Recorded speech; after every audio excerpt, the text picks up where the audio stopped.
इस वीडियो के अंदर हम डिस्कस करेंगे असाइनमेंट ऑपरेटर्स को। असाइनमेंट ऑपरेटर उस वक्त यूज होते हैं जब भी हमें किसी वेरिएबल को कोई वैल्यू असाइन करनी हो, या आम लफ्जों में हम ये कह सकते हैं कि जब हम एक वेरिएबल डिक्लेयर करते हैं तो उसको डिक्लेयर करते हुए जब हम उसके अंदर कोई वैल्यू सेव करवाते हैं तो उस वक्त हम इक्वल टू का साइन यूज करते हैं। जो ये इक्वल टू का साइन होता है इसको हम कहते हैं असाइनमेंट ऑपरेटर। इक्वल टू के अलावा भी और भी असाइनमेंट ऑपरेटर्स हैं कोटलन के अंदर। जो सबसे पहले हमारे पास ऑपरेटर है उसका जो साइन है प्लस इक्वल टू, यानी कि ऐड और फिर उसके बाद असाइन करना है। उसके बाद जो है वो है माइनस इक्वल टू, यानी पहले सब्सट्रैक्ट होगा और उसके बाद असाइन होगा। फिर उसके बाद मल्टीप्लाई इक्वल टू, पहले मल्टीप्लाई होगा और फिर उसके बाद असाइन होगा। डिवाइड इक्वल टू, पहले डिवाइड होगा और फिर असाइन होगा। और सेम इसी तरह से मॉडुलस इक्वल टू, पहले मॉडुलस लेगा और फिर उसके बाद असाइन होगा। इस चीज का क्या मतलब है? जब भी हम वेरिएबल बनाते हैं, जैसे यहाँ पर इस एग्जांपल के अंदर मैंने दो वेरिएबल बनाए हुए हैं, a इक्वल टू 10 और b इक्वल टू 2। इनके बीच में जो इक्वल का साइन है इसको हम असाइनमेंट ऑपरेटर कहते हैं। उसके अलावा जो दूसरा असाइनमेंट ऑपरेटर होते हैं जैसे plus equal to, minus equal to, divide equal to, उनका क्या मतलब होता है कि अगर हम ये कहें कि a plus equal to b, तो इसका ये मतलब है कि ए की जो नई वैल्यू होगी उसके अंदर पहले बी की वैल्यू ए के अंदर ऐड होगी और फिर जो है ए की नई वैल्यू क्रिएट होगी। यानी a plus equal to b का मतलब ये है a equal to a plus b. चलिए अब हम अपने एंड्रॉइड स्टूडियो में जाते हैं और इन सभी ऑपरेटर्स को अप्लाई करके देखते हैं। अब हम एंड्रॉइड स्टूडियो के अंदर आ चुके हैं। यहाँ पर मैंने दो वेरिएबल पहले से बना रखे हैं। ए की जो वैल्यू है वो 10 है और जबकि बी की वैल्यू है वो 2 है। यहाँ पर सबसे पहले मैं जो असाइनमेंट ऑपरेटर अप्लाई करके देखूंगा वो है प्लस इक्वल टू। यहाँ पर मैं अप्लाई करता हूँ ए प्लस इक्वल टू बी। तो अब हमारी जो ए की न्यू वैल्यू है वो 12 होनी चाहिए। चलें अब हम इसको प्रिंट एलन करवा के देखते हैं। प्रिंट एलन, और यहाँ पर मैं ए को पास करवा देता हूँ। अब मैं अपने प्रोग्राम को रन करता हूँ और देखते हैं आउटपुट में क्या आता है। आप देख सकते हैं आउटपुट के अंदर 12 लिखा हुआ आ रहा है। सेम इसी तरह से हम बाकी के ऑपरेटर्स को भी अप्लाई करके देखते हैं। ए माइनस इक्वल टू बी, अब जो है ए की न्यू वैल्यू क्या होगी? ए की न्यू वैल्यू जो होगी वो 10 होगी। प्रिंट एलन, और यहां से मैं पास करवा देता हूं ए।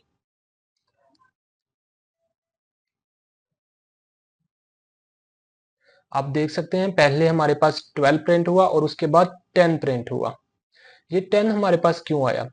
क्योंकि पहले तो हमारी वैल्यू ए की वैल्यू 10 थी और 10 में से अगर दो 2 को हम माइनस करते हैं तो उस 8 वैल्यू होनी चाहिए थी।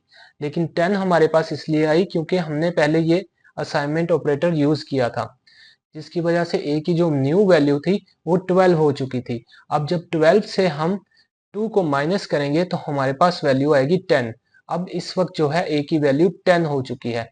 अब जो नेक्स्ट हम अप्लाई करेंगे ए स्टेरिश इक्वल टू बी, तो हमारे पास जो आंसर आएगा वो आएगा 20, क्योंकि ए की वैल्यू अब 10 है।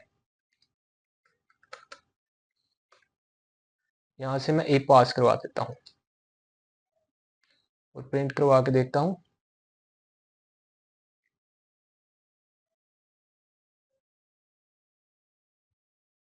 तो आप देख सकते हैं आउटपुट के अंदर हमें 20 नजर आ रहा है।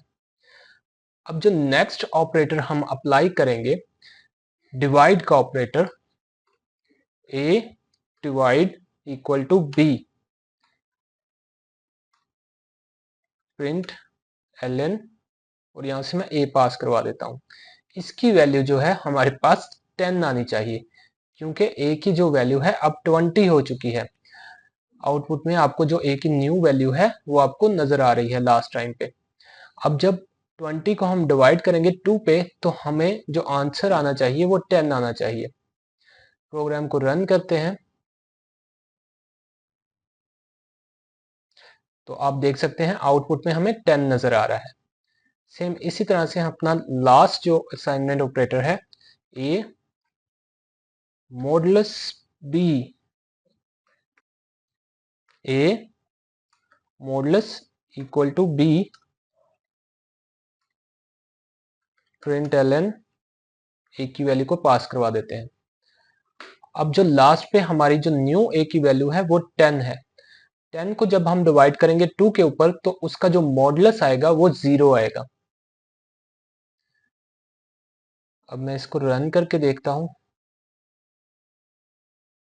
तो आप देख सकते हैं आउटपुट में हमें 0 नजर आ रहा है।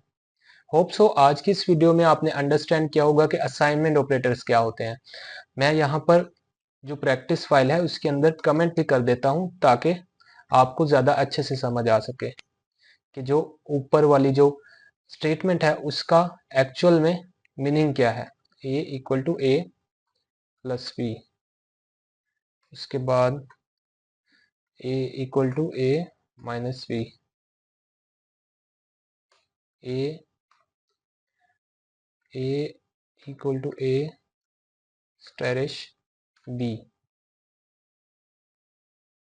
फिर उसके बाद आता है हमारे पास a equal to a divided by b और a equal to a modulus by b. Hope so आज की इस वीडियो में आपने अंडरस्टैंड कर लिया होगा कि असाइनमेंट ऑपरेटर को किस तरह से हम यूज़ कर सकते हैं। Thanks for watching this video.